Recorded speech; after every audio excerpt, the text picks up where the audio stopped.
Recently, Sigma released 3 new lenses. There was a 50mm f2 DGDN, a 17mm f4 DGDN, and a 23mm f1.4 DCDN.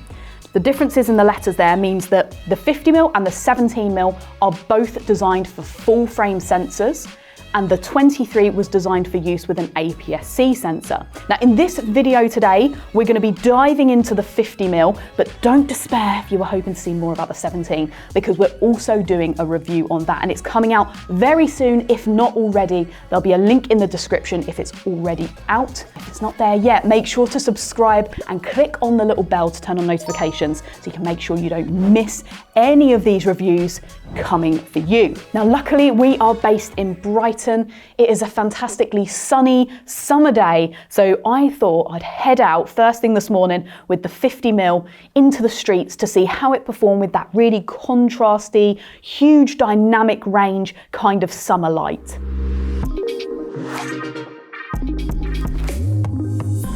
The 50mm f2 has a solid metal barrel, but it still only weighs in at 345 grams, and it's only 70mm long, making it totally inconspicuous for shooting in busy places, even with its very solid lens hood. There is an external aperture ring and an AF/MF selector switch on the lens itself as well, for those of us who like a bit more manual control rather than everything being on the dials of the camera. That is nice. You can sort of tell when they've been well made. That feels properly solid. A guy bashed into me this morning and I hit this on a wall, and it was, you know, it's perfect. I knew it was safe, and I really like that about it. But not just that, because I'm a Sony shooter generally, and I have a lot of lenses which have the aperture rings, this feels really natural to me. It feels like one of my Sony lenses. It's not something I have to get used to. Also, I would say that if you are a native Sony shooter and you're used to using maybe some of their smaller, lighter lenses, maybe the G series, remember this is a contemporary lens, not one of the art series. That's why we get it a little bit smaller. If I'm measuring this with my A7R5 here, it's a bit of a flex. It feels well balanced, right? There's not a huge amount of weight to the front, even with that metal lens hood. It feels like the majority of the weight is here. So if you are shooting street and you're walking around with this round your neck, which I did test this morning, and it just felt great. So if you are hoping to use this as more of a street photo type of lens, it works perfectly for that. And also I can imagine if you're doing video, it would be great for gimbal use as well. Both of the lenses I have here, the 17 and the 50mm, are both in E-mount because I predominantly shoot Sony. However, they are available in L-mount as well. So if you shoot something like Panasonic S5 Mark II or Leica SL2, these lenses, you can get them in the mounts for those cameras as well. The optics will be the same, everything's the same, so you don't have to worry about them looking any differently. They're just different mounts.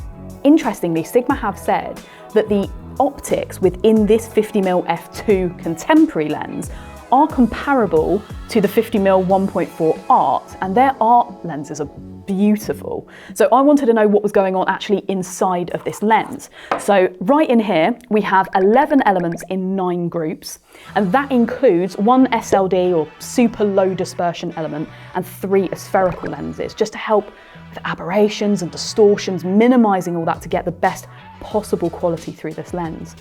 They also use the super multi-layer coating as well, which helps to reduce things like ghosting and flaring. And I did try and force a little bit of that earlier today, but I could only get, well, not very much really of anything at all.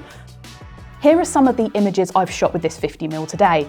Now, okay, they're not winning any street photography awards. However, they do give you an idea of what the quality of this lens looks like. How do you think it performs? Make sure to leave a comment to let us know how you feel about this new 50mm from Sigma. For me, when I've got a 50mm lens, there are 3 things I find really important. I want to know how close I can get to a subject, what the out of focus areas look like, and how sharp it is. So let's start off with how close we can get. Sigma quote the minimum focusing distance as 45 centimeters, which isn't super close, but you are still able to force a very narrow depth of field and get a lot of detail. Remember, minimum focusing distance is always to the sensor, right? So through the lens. So however long your lens is, it's not to the end, it's to the sensor. Next up, what do the out of focus areas look like? You can create some beautiful depth with this lens, even though it's f2 minimum, not a 1.4 or 1.2 like some people want to see from a 50mm. The bokeh is also very round and clean. And last but not least, we're interested in the quality of this lens, what it actually produces. And that's part of the reason I'm testing it on the A7R5. This is a 60 megapixel camera. The resolving power of the sensor is fantastic. So if there's any flaws in this lens, they're gonna show up when you're shooting with this camera. So here are some images. Again, you take a look for yourself. I like what this is producing, but you let us know how you're feeling about it. Now, a few nights ago, myself, Ian and Jakob all popped along to a beach that had a lot more sand and a lot less city. And I was there into the evening, so it meant I got to try this out in kind of a lower light, softer light situation. I really enjoyed using this lens. These type of lenses from Sigma feel great in the hand, they're well balanced, and the image quality is great. And they're at a good price point as well. But used kit is at a better price point. So make sure to check out the MPB website, where we have a ton of different 50mm, all fit in L mount and E mount, and you can figure out exactly what you'd like. And press subscribe on the channel and turn on notifications so you don't miss any of our amazing reviews that are coming your way. But for now, a massive thank you for watching. I hope you join us again soon for some more videos from MPB.